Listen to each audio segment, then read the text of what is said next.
Good evening, I'm Chris Hansen, and this week on To Catch a Predator. Where did he touch you? The silence is deafening. Michael, Paper Tuesdays. How about it? I love it, Marc. There's a sense of power that's come with this mic. Yeah. So welcome to Paper Tuesdays, episode 63, 4, 60 something. Michael, who's our guest today? It's Shane Halpin. It's your brother. Oh wow, I didn't recognise him. From behind the camera. Yeah. Shane, how was the commute? Oh, it's great. It's a long trek up them stairs. It's steep stairs. Yeah. Oh yeah, suffered an injury, Michael, just before you started. Yes, your first aid officer, Shane, suggests. Yeah. That's grim enough, isn't it? I suggested we move the couch forward and fatality happened then. Yeah, I do make a meal of most things like small injuries, but this actually looks worse than It's it is. bloody. Actually, yeah. It's gruesome, yeah. Yeah. And you It's wouldn't another reason to check out our YouTube page anyway. Yeah, check out the Patreon for the video of that. think, you wouldn't think your part-time job is moving furniture, really. Yeah, it was very poor. I got on my hands and knees and bare hugged the couch and slid it across the ground. Okay. Yeah.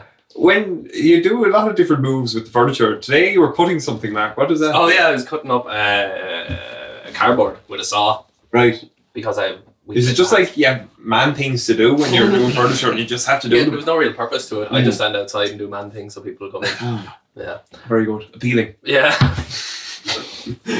Marc, wall art is a sort of a fetish of yours at the moment. Can you tell us a bit about it? Oh, as in this, like? Well, I meant more. The fuck wall. Yeah. But there were other. You spotted a rake of other expletives on a wall. Actually, no, sorry, that was James Morden. James Morden. Who is our intern. Yeah. Yeah, shout out James Morden. Sure, thank you. Shout out PT Newsroom.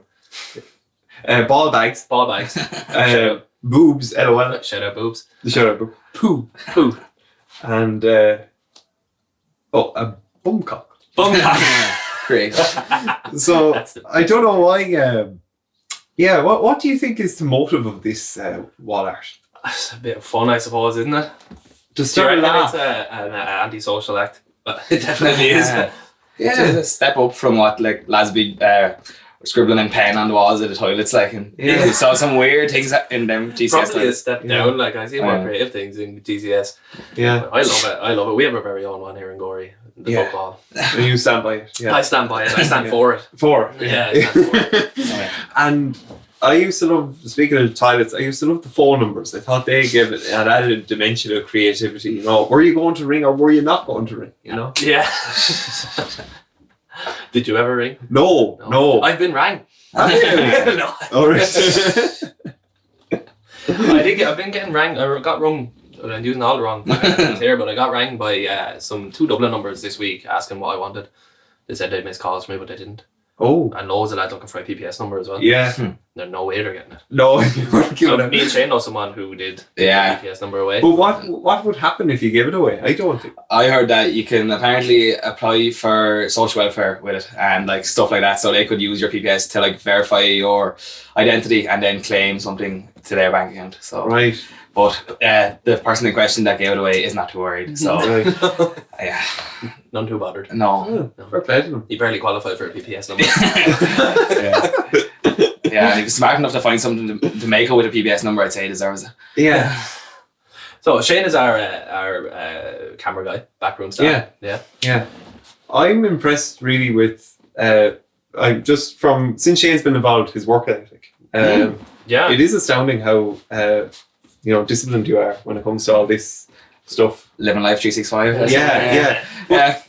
But like, I wouldn't get a kick out of what you do. Yeah, no, it's just like it's only the last few months that I kind of bought myself a camera, bought myself a drone, kind of like just kind of expanding on things like that I wouldn't have kind of went for before. Like you can learn so much from like sort of YouTube and everything. Like that's how like I learned how to use camera, learn how to use a drone, everything like that. So like it's really learning for free, but then like sure you see what comes out of it. Like a lot of like the content you can create from is just like unlimited. So it's all down to your own creativity. Because like just kind of like being creative and like seeing like a photo or a video like it's just kind of like an end result. And would you catch inspiration from lads who have drones and see what they're able to do with them, the way there's like there's so many around Ireland there, like even like your own Oisin Cook that was on here before. Like I follow him on everything, like, and his drone stuff is really good. And then there's another man yeah, he's trying to live in the West Island, like, and Ocean actually went down and met him, like, and that's kind of like what he does. Like, he just walks up a mountain, brings his drone, like, goes out to like Cliffs Moor or one of them, like all these really appealing places, like the attractive place of Ireland, and just gets a drone and just makes a really nice video for our social media and stuff. Just we've been doing stuff for Love Gory there, and the shout out Love Gory, and the drone footage for that is just sensational. The stuff at Tara Hill, I just can't get over. Class. Yeah, I think it kind of gives an added dimension to it. You know, that like it's a part of the world that you don't see, that you get to step back and look at what a whole landscape looks like when you're at that bit higher up. Yeah, it definitely is. Like, when you're like looking at ground level, like, you don't really appreciate what is there. Like, even like any of the sites around Galway, like Ballymoney Beach there, like I brought my drone there a couple of weeks ago, and like just the views you can get, like flew the drone out over the sea, and like you see like from the windy bit of like the laneway onto the beach, like you can see that whole beach there, and you can see Tara in the background. Like, you don't see that beauty like from you wouldn't see if you're swimming out that far, and you probably wouldn't come back from it. Yeah, it's really nice. Man. What I wanted to ask about you is, you're both now kind of heading out the entrepreneurship route, following the family footstep of, you know, in the furniture game, going out there, getting that warehouse and selling the furniture to the masses. Yeah. Beds galore, to Anamore, Arco, you name it, we've got your beds. And now you're going off in your own passions, being it marketing and photography and videography and fitness. And what appeals to you about entrepreneurship? Because I can, I suppose. Right. Is the barriers to entry are so low to do these things now, and the risk is very low as well. Like, if it goes tits up, I go work in a furniture shop. Yeah. You know, that's literally the worst thing that can happen. Yeah. I do a job that I enjoy working with my family. There's a lot to be said for that too, there, about Tim Ferriss, with what if this went wrong, what would happen? Yeah. And you've kind of even tapped on that there, like, well, sure, if it didn't go out, I could just go back to the family business and reevaluate things. Yeah. It's like the ease of access of like information, like learning all them skills, and then like it's the kind of just having the kind of drive to do it. Like, that's kind of what I've felt with it. Like, it's the drive to actually do it, and like the kind of positives that could come out of it far away. Like, if you fail, you fail. Like, it's like just not unless like you're bringing on debt and stuff, which like we haven't really had to. Like, we've been fortunate enough, like that, like the skills we're doing, like we can kind of do without like buying premises and buying all these other stuff. But like, yeah, it definitely comes down to that. Like, you have to be kind of brave and bold enough and stupid enough sometimes. And YOLO. Yeah. And YOLO. You're only going to live once. Well, this is true. Yeah. But do people take the piss out of Drake? You know who he's at? Yeah. Smart man. I'm not sure if you saw it, but Tim Ferriss's latest newsletter has this thing called We Croak. Right. And it's an app where they give you 4 or 5 reminders of quotes that basically tell you you're going to die. Yeah. So this is one. There are victories of the soul and spirit. Sometimes even you lose, you win. There was one the other day that really stood out. To feel happiness, you have to feel there has to be sadness. Yeah. And it's a very powerful app that, you know, I don't know about you, but you know, if you like Instagram for your motivational content, well, then you don't really need Instagram if this app is just giving you a good old thought-provoking quote. Kicking a hole. A few days. Yeah. Yeah. It actually comes from Bhutan, in one of those Buddhist... Where the COVID came from. Close enough. Yeah. One of these Buddhist kingdoms where they believe that if you contemplate death 5 times a day, it is the key to happiness. So that's where the premise of the app comes from. But anyway, that's spinning around from YOLO, which is a lot more catchy than that. Yeah. One for the millennials. Yeah. But like, what do you enjoy? Like, say you're 2 small businesses, so it's all people. Yeah. So like you, Marc, it's all one-to-one. Now you're doing a few group classes. Like, what is it about seeing someone's progress on their journey? It's good. It's fun. It doesn't feel like work to me. You know, it just feels like these people are my friends, really. Like, I know it sounds fucking gay, or it's true. Like, you're just talking to someone, you forget it's just fucking a business or whatever. Like, I just enjoy doing it. I enjoy, like, the time flies when I do it. I do it for free. I get paid, fine. Yeah. Like, you know, it's what I love doing. And sure, even you remember we were in school, I used to be, we went down to the beach once and I gave you a PT session. I think we were 16 or 17. Oh, I ran the box out with you for an hour. That's right. Around the pitch. That was Remember that? Yeah. So that was a sign. I remember Miss Skelton in first or second year. she was going around the class and like people asking people what they wanted to be or whatever, and I didn't know. I told her I didn't know, and someone said something, like made a joke, I can't remember what it was, like a porn star or something, and then she goes, no, Marc will be an entrepreneur. And I still remember that. I didn't know what an entrepreneur was at the time. Wow. I had to look it up. That's mad. Yeah. You gotta love teachers like that are able she was great. One of very few like that you'd actually like really enjoy going to her class and stuff. Yeah. And then with you, Shane, it's all relationships as well. I mean, you've got developed a good one with the D&G Pierce. Shout out D&G Pierce Property, and like through that relationship, you've probably seen how much potential there is to tap into other businesses. Yeah, exactly. Like you can see, like once you kind of go out and do it, like the possibility is kind of endless. But like even on that, like kind of like come back to the reason like why like we was probably starting our own business and stuff. Like we are the fucking hardest people to manage. Like I used to remember talking to like our dad about like it's like when I was coming up with like a business idea and like going down that route of it. I was like, I just kind of realized I hate being told what to do. Like I can't stand it. And like you got that like I worked in like the hotel in like Denver Springs for years, and like just that like making someone else money and you're getting fuck all for it, and then like you're being told what to do the whole time, and like even if you are trying your best, like lads still find like those lads that are stuck in those jobs, like they like to give out to you and bill you and stuff. It just doesn't bode well. Like and many of people would experience me, Marc, not being managed well, especially on the football pitch. Very no, it is true. I personally, I don't like being told, when to wake up and how to act and what I can and can't say. Yeah. It just didn't mesh well with me. Like even emails and stuff like that, I hate reading emails when people talk to me and them using things like kind regards as if a fucking piece of plasterboard. Like. Circle back to that. Yeah, I'll circle back to the base and fucking jump off the roof. Yeah. And Michael, you drove Gore Interior Doors van here. Yeah. Can we talk a little bit about your car? What's been going on there? Lads, tonight. Yeah. So a rat has been in the car, and there's just no end to this, I have to say, fair play to the mechanic. He spotted that there's been a little bit of a crevice carved out by this rat on one side, and then as well as that, there's rat droppings going around. And anyway, this is after some days of investigatory work, and it's not pleasant, but I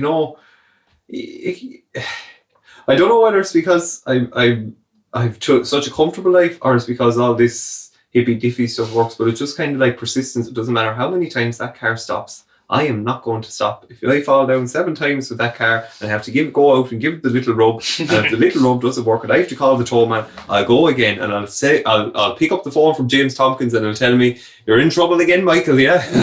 I don't think the recovery truck has had a more frequent customer in recent weeks. And so it's been quite the experience, but we're getting to some point in this journey anyway. But it's so strange the way you had to start the car, because you'd have to open the hood, and then you get the fuse box, and you sort of rub it like a magic lamp, and then hit a few taps. They do a little like it's rhythm. There is rhythm. Whatever you do. And I haven't seen it start yet, so I've seen it not start. But it's very again. Were you taken with my persistence? It was just open the we'll go again. It will work eventually. Oh no, it won't. We'll call Mr. Tompkins and we'll go off. Patience of a saint. It's good when you've the comfort of a family that looks after you, in that you can take the interior doors van when you have that, because otherwise, like, you forget the freedom that a car gives you. Oh yeah. You forget that motor vehicle. When you are on the free road, on the highway, you can go wherever you please, and it's a luxury that we're blessed with. Yeah. You must love driving as well. I do, yeah. I love it. I've always liked driving. Yeah. I've never been a fast driver or anything like that, but like that was our pastime when we were younger, going out driving cars and getting in trouble. But Shane, are you taking with driving, or where do you get your buzzes? No, like I wouldn't mind driving. I wouldn't be too fond at the same time. Like only in the last maybe a couple of years that I would kind of like even like with I wouldn't be a fan of going long distance. Like when we went to Donegal, like that was a struggle there for about 4 hours, but I was lucky that we had such a comfortable car to go. Like if I was driving anything worse, like I would have probably took it out of me. But I would be a fast driver now. Yeah, I have to say, like I don't see the point of getting it. If you're going somewhere, why are you going slowly? Like I've been saying in the last few weeks, like, you know, there's a speed van always there to transport cafe going in and out of Gorey. They should be fine unless you're going under 80 if you're going at that. Every fucking time, going in or out, their speed limit is 100. Go to it, not go 80. Yeah, like, yeah. There's my fucking head in. I have a PSA actually. There's a lot of people driving way too fucking slow on the roads. Okay. And what they do is they drive slow and they see you coming up closer to them, and then they slow down even further when you go behind them. You know who you are. You know who you are. Call it out.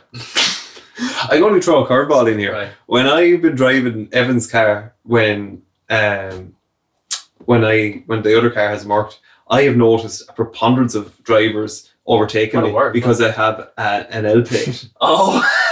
So it's gas how. Yeah, I wonder how learner drivers out there reach out to us. How do you feel about this whole thing? But it's definitely a thing that if you see an L plate, you know. You just identify as a learner driver for the minute. Yeah, exactly. I change my identity depending on how my car feels. Yeah, but there definitely is that thing around, like, even like, I know a story, like, I think, like, our brother Michael was telling us before, like, his wife drives like a small little Fiat, like, it's a Fiat 500. Fiat 500, and it's like a really bright green colour, like, and it's not a very manly car. And Michael used to like drive sometimes up to Dublin back, and sometimes like he'd be going like 120, like going the speed limit on it, all right. But then, like, there was some lad like behind him, like in a big BMW or Mercedes, like, I am not staying behind this car, and these lads swinging their Mickey around on the main road, like, oh, we're going straight down. I was like, this little car is not beating me out. On being a learner driver, did I ever tell you a story when I passed my driving test? No. And I took my shirt off in your man's office afterwards. Oh, did you? Yeah, I remember this. Yeah, he was how would you say, a homosexual man. And well, clearly he was wearing a scarf when we were doing the test. But no, there were other giveaways. But he started asking me about my tattoos afterwards before he passed me. Yeah. Before he gave me my result. Yeah. And he's like, do you have many more? And I had one on my ribs at this stage, the big cross. And I said, yeah, I have one on my ribs. And he goes, give us a look. And I was like, he hadn't given me my result yet. And I was like, right, I'll give him a look. And then I gave him a look and I passed. So it's not just women with the mini skirts and big hoop earrings for the driving test. Yeah. I got lucky. In more ways than one. I've been Chris Hansen. That's gas. No, like, you don't drive fast, but you do drive dangerously. Thank you. I remember we went to the Magic. One of the days we went to the Magic Hill, we were driving back, and I was in the ditch, but Michael wasn't, so he didn't notice. I was on the passenger side. We went down into a dike, and half the car was on the road, and the other half wasn't. Then he just popped back up on the road, and he just goes, "Whoops!" Yeah, it's like those memes. You ever see like literally going on a like over a ramp like on the main road, and it's like you're like this, like your girlfriend just goes, "Oopsie, oopsie." Yeah. Oh. Yeah, I'd have to be more careful now with driving National's car. But it's funny you meant to bring that up, Mark, because I remember driving in the ditch that day, and what I most remember is that you didn't comment on it, and I love that because then I didn't have to bring it up. Yeah. So we just went along and walked around it, and now we're bringing it up all these years later. Yeah, I couldn't even make a joke about it. I was like, I don't know. It's 10 o'clock at night, so it's pitch black dark, and I'm just giving you a little bit of a taste of what's in the brambles. Neither was acknowledged it. Do you remember the other time you lost a tyre up on Crogan one night? We had to change it. In the Arrows. Yeah. Remember that? That's mad. Yeah. We were up there a good while. It's fortunate. I pretended I knew how to change a tyre and so we're learning along the way. Yeah. Changing back, that's gas, actually. Yeah. Yeah. I loved shout out John Roach Motor School. Shout out. I got lessons from him, and he was a great one for the sayings. He used to say, like, if you had the clutch but not the accelerator, it was like giving someone a cup of tea with no tea in it. It was it was token gesture. And then he was I'm out at Tusco Rock here, Michael. And far past away. Like, I'm in here picking blackberries, Michael. No hassle in the castle. You know, all the sayings. He was very good at the sayings. But one day, John, he gave me a tap on the red leg. It wasn't going well in Courtown, and you know, he had to do the driving for a little while, and he just get that leg out. Yeah, he had to do a bit of adjusting himself. So yeah, you can't beat the old school. Yeah. But I actually remember it's a skill that you just take for granted. I remember after my first lesson with him, I said, "Yeah, John, maybe driving isn't for me." You know? And it's fine now, you know. You take it for granted now. It's gas now. The more swings around. Shane tried to teach Roisin how to drive out here. It was the very first time Roisin got a new car for himself like she saved up money for it. She bought it before she even had any lessons. So yeah, just like we can drive around the full house here. So I was like, right, sure, we'll go outside and you can just drive around the house. And like Roisin, like she left off driving for so long because she was just so nervous about it. And so we went off around like just in first gear trying to trot along, and then like go around the corner here, and then who sat outside sitting on the bloody windowsill there, phone out in the face there, and what does Roisin do? Hands in the air, lets the car go. Like, and I was just like, I had to like, I yanked up on the handbrake. It's like, right, I think it's time to put it back around the back again. Like, and like Marc, like you can just see on his face the moment like I pulled the handbrake. And it was like, Shy's back inside. Like, oh, they knew we fucked up. That was funny. That's good. Here we check a wee article. I've actually got one. It's the front page from the Wicklow People, the West Wicklow edition, of course. That's where all the good stuff happens. A Blessington farming family has issued an appeal for information following the disappearance of 26 sheep from the Glenbride Mountain. The flock of Hogget Yos have not been seen for over a month, despite an extensive search of the surrounding area by the Geoghegan family. So there you are, front page news. Missing flock of sheep could have gone anywhere. What do you think about it, Marc? The little moon, cool boy. That'll be some detail. Yeah, but it's some article, isn't it? They've asked hill walkers to keep an eye for the sheep, as they really could have gone anywhere. She said the disappearance of the flock has not been reported to the Gardaí, as no one is sure what has happened. The sheep could have wandered off. We don't know if anything malicious happened. Now, is that a case for the Gardaí? Should the Gardaí be out in the fields looking for the sheep, or is that not the farmer's job? No, but I'd be a big believer in phoning the guards and getting them to write it in a book. And then it'll be in the book, and be, you know, if someone else rings up and says, Ginny, I found 26 sheep here, then they'll go to the book and say, that's where they fucking are. That's the man. What do you think? The whole story reminds me of Ian Bailey. Wow. Ian Bailey, we've been speaking about before in the podcast. I was about to ask the camera, have you seen this documentary? But have you, both of you haven't seen it? No, I haven't seen it. I saw Jim Sheridan's Sky Atlantic. I haven't seen Netflix. You haven't seen Netflix. But how does Ian Bailey come across in Jim Sheridan's one? I've described this on a few occasions and people have looked at me like I've had 7 heads, but I think that Ian Bailey is a man against the world. This is Ian Bailey fighting everyone else. He's been in the courts in England and now he just has to go to West Cork because they just don't get it. They just don't get what Ian gets. And then he goes off and he has his libraries and he has his poems and he has his inner cone and he has this aura and no, not an aura. He has persona, let's go with that. He has Asperger's. There's definitely something wrong with him. Not wrong, but like he's not functioning correctly. I don't think he's not there altogether. Yeah. I think he did it. Because can we say that? Yeah, I don't know. Like, I think Ian Bailey did it. Because this is one for Robbie to find out. Yeah. He's like, how is this? Because I think he was a failed writer. Right. He was a failed writer, and he obviously had this delusions of grandeur about himself. So he's like, this will be the big fucking thing. A woman gets murdered in a place where no one ever gets murdered. The back arse of nowhere in Ireland. And it'll be this whole big mega scandal because her husband's famous. And there's a love affair going on there. And he sent a hitman to her. And he'll write this whole story. And he'll trace it right in his backyard. And he'll be the big fucking star of the show. And that's why he came up with it. And he said he'd do it. He'd murder. And he plotted this whole thing out. I've heard a lot of commentary on Sophie Toscan-Devontier and I haven't come across that angle, and that is brilliant. So that is an alleged, reputed, possible argument. Yeah. Or maybe. Disclaimer. Disclaimer, yeah. I don't know. But no, what I'm saying, that is a very important argument, yeah. I think there's a lot in it. Did you see the clip of him in Skull on Christmas Day when they're on the beach or when they're swimming in the pier? No. Oh, it's worth having a look for that. He's wearing this big massive black jacket and he's saying, oh, nothing, no comment. It is the most skin crawling piece of footage. It just seems so odd for someone to be commenting on a murder like that 2 days after it happened. It was just eerie. Eerie is right. Another thing that's eerie, Bill Cosby. Right, don't know much about the man. Got out of prison. Oh, right, this is the whole thing, and then versus Britney Spears' father, right? Got out of nowhere. And you see the videos of him walking out of the prisons. Yeah. And he's doing all this shit. Yeah. Doing all his impressions, walking out, like taking a full-on piss, walking out of places. And he done an impression of one of his other characters I done in a cartoon too when he was walking out of a courthouse. Yeah. I've heard a conspiracy theory that he has some shit on someone. I watched a video online about why he actually got off with it.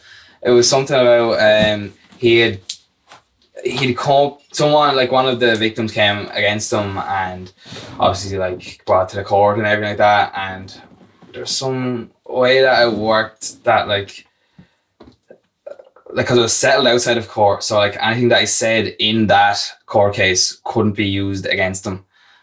And then when it came back to all the rest of the women coming after him again, that when he got in that court case and them court cases, they used evidence in that case as against him in the new case. And then that when he appealed it, that they found that they used all evidence that they technically weren't allowed to use. That's why he's after getting off with it.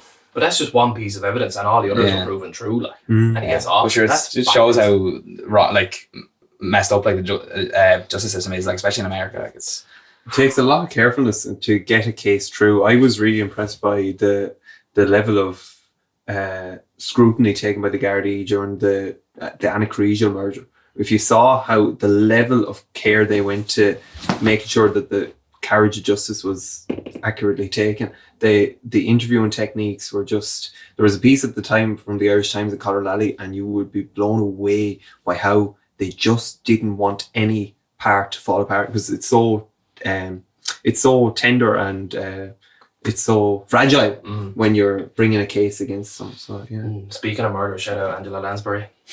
Yes. Or Angela Lansbury. She cracked it. Yeah. She cracked it. Jessica Fletcher. Yeah.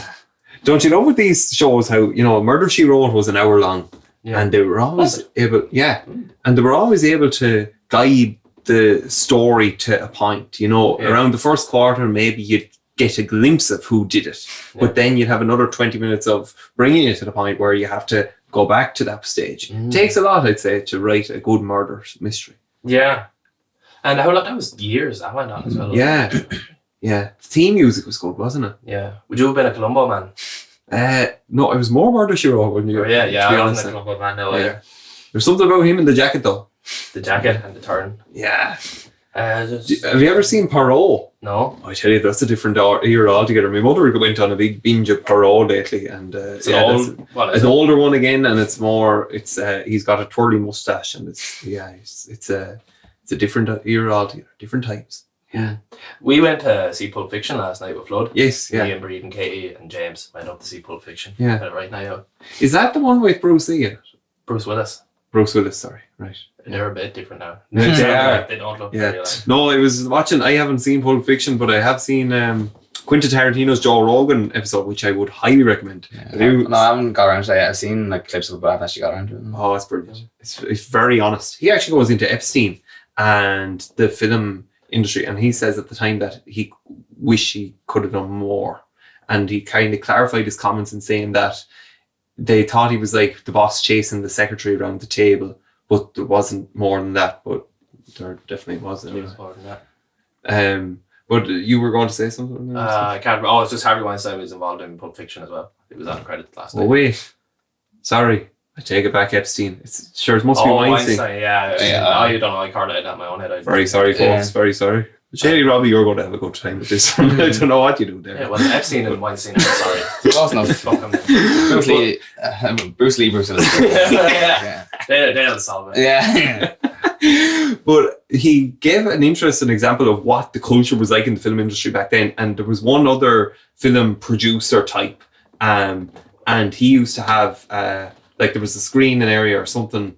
And then there was his office. And then there was a bed, just a small bedroom at the back. So he then have some time alone with one of the actresses.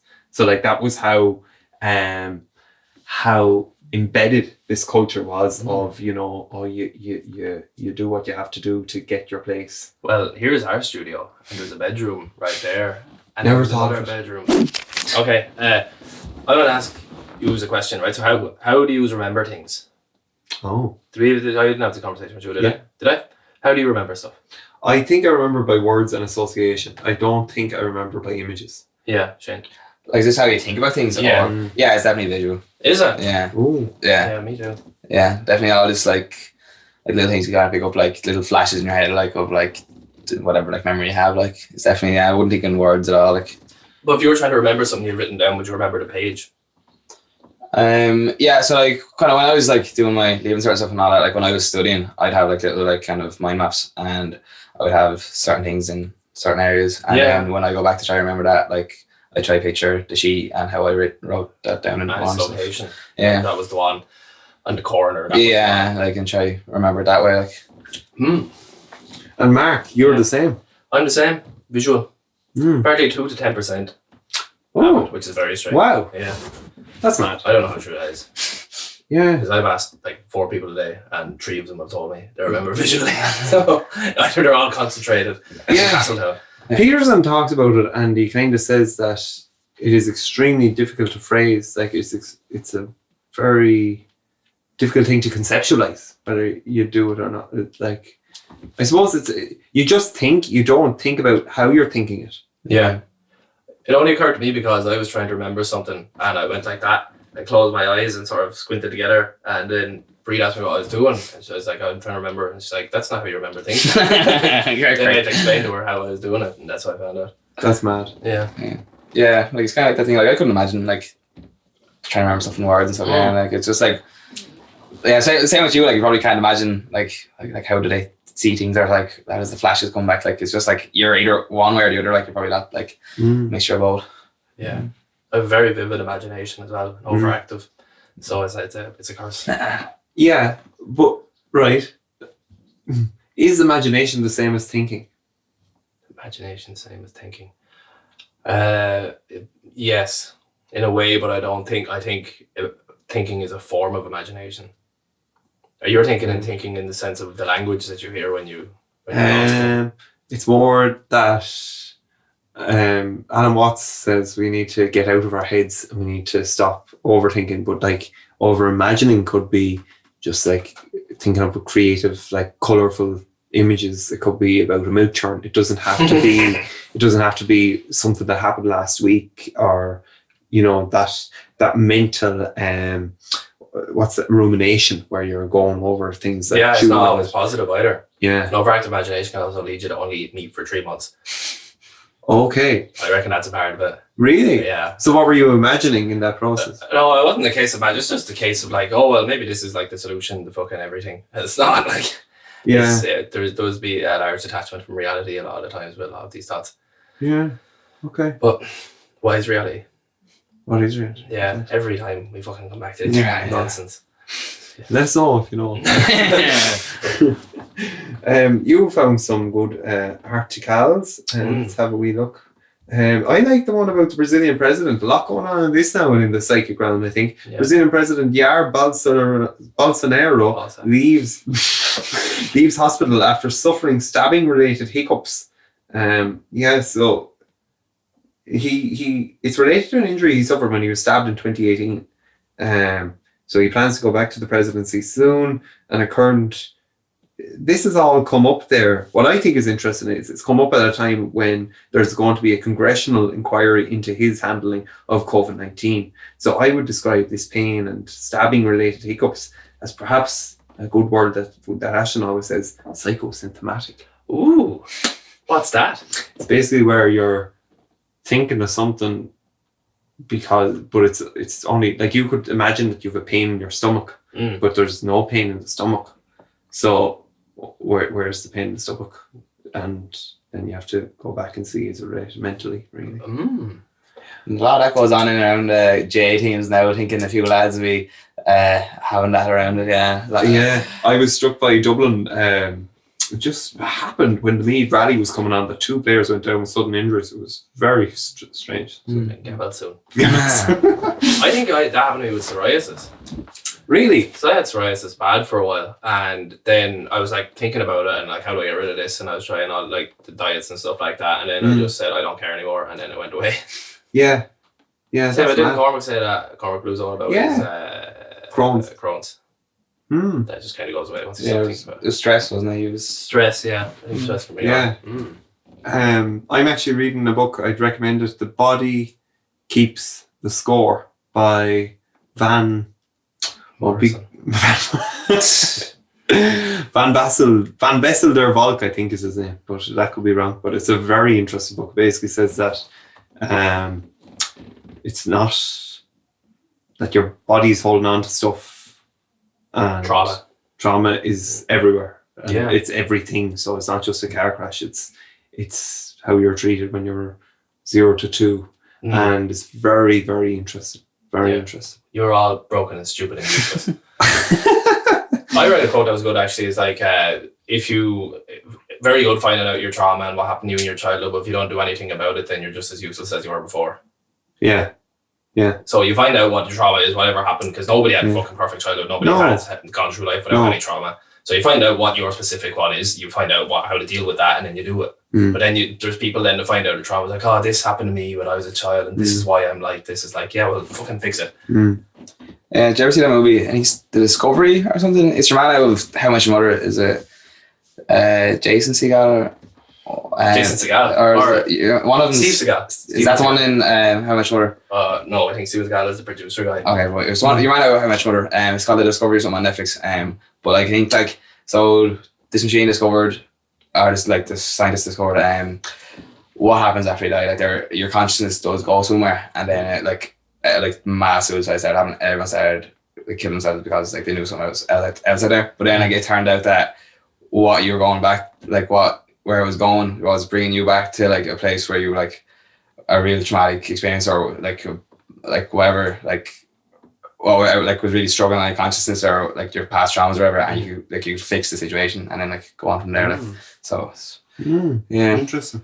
What I find, Gas, is, this is clearly a man who's kind of exasperated at the whole mental health system, like where it's just, because he's in America, it's just built on big pharma. It's built on drugs. And he has tried for years to try and get trauma categorized, instead of getting labels of ADD, ODD, ADHD, and like, look, all these have their roles and whatever, but Asperger's and, like lengthy list, there's no box that says, there's something went on here that we can't figure out yet. It's something to do with trauma. And because like he has tried for years to try that, he's kind of finally, since 2014, coming to a place where trauma can be recognized as within a healthcare setting, like as something that has weight. It's not pseudoscience, so to speak. Yeah. So it's very interesting. Yeah. So it was kind of brushed off beforehand, was it? Before all this? Oh yeah, up to, well then when you think about it, PTSD, now we take it for granted. Yeah. The term was only invented in 1980. Shell-shocked. That's what they used to call them. Yeah. And then there was a thing at the time after the war that they didn't want shell shock to be a term, because they didn't want it to be associated with the war, because it was almost as if anyone with this shell shock wasn't capable of war, was kind of going to abscond from the army, or was using it as an excuse. Yeah. So that's been the journey of change in viewing trauma. But just to tie this up a little, what's really interesting is that yoga has just profound effects on it. Does it? Yeah, it's just able to lower the hyper-arousal and anxiety and bring you to a base level where you're able to get back in touch with your body. So yeah, that's another reason why you should read that book. Yeah. And that all came from the Brazilian president. What do you make of it, Mark? He says that he hopes in 10 days he'll be eating barbecued ribs. Anything, really. Yeah, don't well. Yeah. So hiccups. What do you make from being stabbed? Did he get stabbed in the throat? But this is back in 2018. 2018. Yeah, sorry. Yeah. I don't envy him. Imagine hiccups. Remember the Simpsons episode where he went on hiccups? And he was like, kill me, kill me, kill me, kill me. Hiccups are awful. They are the worst. Yeah. He said himself that from time to time it affects his gut. But we don't really have anything about the stabbing incident itself. So there you are now. Interesting. Now another article we have. TikTok trend. Did you read this, Mark? Yeah, I read the headline. Yes. So this one. That's all I needed. Yeah. So they're brushing their teeth with something. What is it? It's like fucking drain. TikTok trend of whitening teeth with Mr. Clean Magic Eraser is not safe, says dentists. Big news. Yeah. So there it is. This is the Mr. Clean Magic Eraser. It's like like one of those razors for school, I take it. And yeah, so doctors and dentists say that it isn't safe. They're cleaning sponges that contain chemicals that are harmful if they're used on the skin. So the TikToker herself says, yes, I'm prepared for all the dentists that are going to come on here and be like, don't do it, she's crazy. I don't care. I go to the dentist and I don't tell them what I do. But they're like, you have the healthiest, strongest, cleanest teeth. And I'm like, why, thank you. Bullshit. Bullshit. Shut up. Step number 1, I don't use any fluoride at all. Of course, it's going back to fluoride. She still has her pineal gland. Fluoride is killing your pineal gland, your third eye. That's why we're all so unwoke. Oh. Yeah, they reckon that's what they reckon on 4chan. I didn't know that. QAnon. On grips.ie, is that? What's grips.ie? Oh, I've not seen it. It's basically like more formalized approach of Gemma O'Doherty's. Is bullshit, it? Oh, yes. It's like, but like they have a really good presentation to make it seem like they're like a woke news channel, but it's really just a fucking lad in a suit with a green screen talking bollocks. Like it's like all those yellow vest shit. Like you see them lads protesting over like anti-mask, anti-vax. Yeah. Yeah, we don't want to wear masks either. Do you know? Yeah. Fucking Jesus Christ. We just do it. Yeah. Did you see your one? Good. Dolores Cattle with the. Oh, she's want to try to get into the voting station. Yeah. I thought the guard there did extremely. Oh, yeah, he became an internet sensation there on social media. Like he's very funny. It takes balls to do that, doesn't it? To stand up to it. Yeah, to say. But like 90 minutes to go to just grind her down and say, no, my mother is quite proud of me. Yeah. He only loved that. Like that's why I have like most guards have that ignorance about him. Like he only love it. Like and they don't get paid enough. Don't get paid enough for that. But like she's a lecturer a professor in UCD. Like she's kind of been cut off from UCD and her parting ways. There's Jeff will go and step in. Room for blood. Yeah. 4 more years. Anyway, step 3 of this woman on TikTok, her technique is using the magic razor. She takes a little tiny piece of it, she wets it, she doesn't touch the gums. She says she's been doing it for 2 years. That is so stupid. Like, does her mother not know about this? I don't know. Sure she does now. Absolutely ridiculous. A medical expert, Dr. Reddy, says that the chemicals in it are harmful. And acid has a negative effect on the enamel. The enamel portion of the tooth. The enamel is the hard outer shell, and the way acid attacks enamel is by demineralizing it. So now it really comes back to fake news and stuff, doesn't it? What's the worst thing you've ever ate that isn't food? Oh, good question. Me and Stamp used to eat dog biscuits. Oh, wow. Because they look like Dairy Milk buttons. We used to eat them the whole time. No, I can't think of it, Shane. No, I don't think.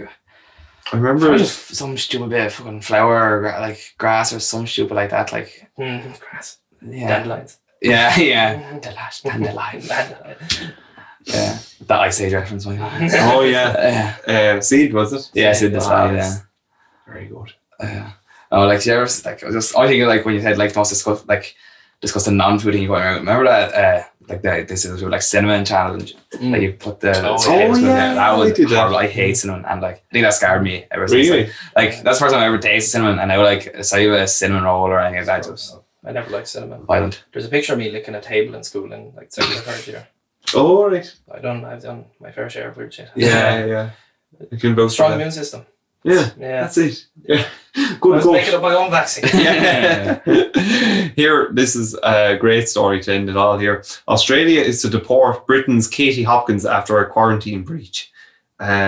She arrived dressed in a wedding dress to a conservative. Oh no, that was years ago. She's just in a wedding dress. I don't know why, but anyway, so she's she's going to be deported. Because she admitted breaching Australia's quarantine rules. What do you think, Mark? I don't know why they don't want her. Do you not? No. Yeah. There's a video of her a while ago, wasn't there? She said she doesn't see why people are naming their children after locations or whatever. Oh yes, and her own daughter is called India. Yeah, and that was on like this morning with Philip Schofield or something. Like they just couldn't believe it. Like, well, that's not to do with the place. I was like, what the fucking is like? Yeah, someone was telling me that about there's a girl locally, well not too locally, but like she's named after the place she was conceived.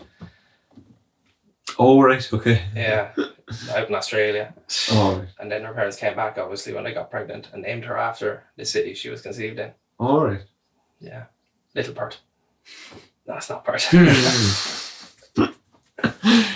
Would you be for that now, Mark? What would I be for that? Place names, yeah. Little Baroque. Barry. Sorry, Barry. Shout out Barry. Shout out Barry McNally. Off the nose and fibre. Yeah, so the Home Minister is arranging that because she wouldn't spend 2 weeks in a hotel, and she revealed it, of course, on Instagram. So that's the correct there. Yeah, for sure. Wasn't it the same thing like her there, like giving away immigrants there all over in England, like, and she fucks off to Australia. Same thing with like Gemma Doherty last year or whatever. It's like, I don't feel safe here in my own country, I'm going to leave. Like, it's like, what do you think all the refugees are fucking doing? You're just getting a bit of abuse online, like, yeah. These refugees are fleeing from wars, like, but I have a right to leave because I'm white and I'm privileged, like Syria. Yeah. She was probably fucking off to Spain or somewhere, I think, yeah. Yeah. Oh, some people, my God. Yeah. The nerve. Yeah. Do you see the Gordy Argent is on the lookout for stories related to UFOs? No, because Argent. Kathy Lee got a WhatsApp today saying if she had heard any reports from people about seeing a UFO over Gordy last night. Ooh, so she saw one? No, she received it, so now she's on the hunt for corresponding evidence. Whereabouts? She only got Gordy. She's looking for a needle in a haystack. Mm.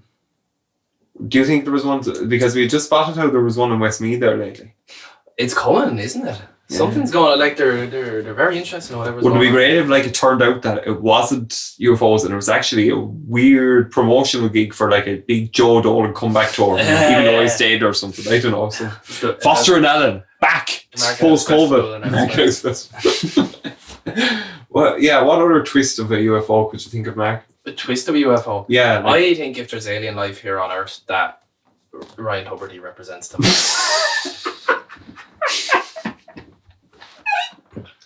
Really? Yeah. I think he's a prime candidate. If anyone is an alien, it's Ryan Hubbard. Come on, give me your theories here, please. On Ryan or why? Just in general? Just his carry on, I suppose. The way he looks, his demeanour. He's just, I don't know, something's off about that guy. I'm going for it today. Yeah. It's the power of the chair. The power of the microphone. Yeah. I hold all the keys now, right? Now, Michael, what do you want for Christmas? A go-kart. A go-kart. You're like the man out of the Castletown Donkey Derby there. Yeah. Never your donkey. Who do you think represents alien life here on Earth? Oh, Twink. Twink? Yeah. Good one, Shane. Pope. The Pope. Oh. He represents God here on Earth. Nah. Or God, alien. God's representative here on Earth. Shout out, Pope. Who's your favourite Pope? Who is my favourite Pope? I don't know if I really have. Brent. He's a good guy, isn't he? Good guy. That's the Australian fella, isn't it? Yeah, New Zealand actually. Pope. George Hook. Bring him back. That's alien life. Did you know that George Hook is colourblind? How do we know that dogs are colourblind? Oh, good question. I don't know. Yeah. That's an Instagram. Beyond their pay grade. Huh? Beyond their pay grade. Yeah. Get Shane McGuckin on and see what he has to say. Yeah, more this next week. Is he a vet? Yeah. Shane McGuckin, episode 69. Yeah. Marvellous. Yeah, sure. Maybe I'll go down to Castletown Field then I'll get to the bottom of this, like when he does the dog show there. Yeah. He's the judge there, so. Oh, I think so. Who? Shane McGuckin's the judge of the dog show in Castletown Field there. I thought Joe Duffy was. Joe Duffy done the baby show. Joe Duffy does everything, but yeah. What does he do with the baby show? He judged the best. He kisses all the babies. Yeah, he kisses all the babies. Broke a bottle against one. That's gas. Yeah. Mark, have we any other thoughts? Let me think. Closing thoughts. Anything you want to get off your chest, Michael? Anything that's happened this week in the news? This week. You'd like to clear up before we leave? No, I just think that holidays are the time. Actually, I was thinking this: if Danny and landed in Corton were spending holidays in Wexford this summer, what would you say? Local tips, you know? Check out Love Glory videos. Yeah, that's a good idea. Yeah. What would I recommend? I think you'd have to be prepared. You know, bring your. Oh, I don't know. what is it about a day in the beach that you need to know? Parking is the big thing with James. It always comes back to car. Off the fucking road. We went to the beach with James on Saturday, and he was not. Oh, he's in full swing. All the loves, Isn't it an experience? It should be on Lonely Planet or something. James Flood driving tour or something, because he just gives out and out. Yeah, but like it was crazy the amount of people down there. Yeah, parking on both sides of the road is never been like it. Shit. We should have videoed it for the Patreon. Yeah. Have we discussed? Maybe we have the jet skiers. They're big news. Fucking Batman was on. Yes, there was landing a big speedboat, like fucking going, like bowing it down in Castletown, like going all the way down. Like it looked like he probably like came from like Corton area and was like flying by it, like, and he was so close. It was just so loud, like. So you're in the flood had to right go with that too, and it's like big boat spot Mickey or something. Yeah, it's like that there goes small cock or something. Yeah. There's people getting married on the beach too when we were there soon. Oh, yeah, it was all go. Yeah. And so, Shane, thanks for being part of Paper Chooses. Oh, it's been great being on this side of the camera. I can actually voice my complaints without keeping them for after. Yeah, well, you haven't got too many now, in fairness. Yeah, it's been a pleasure. And I suppose we might end with you reading a Liam Dunn, maybe. What page would you like your brother to read? 142. Okay.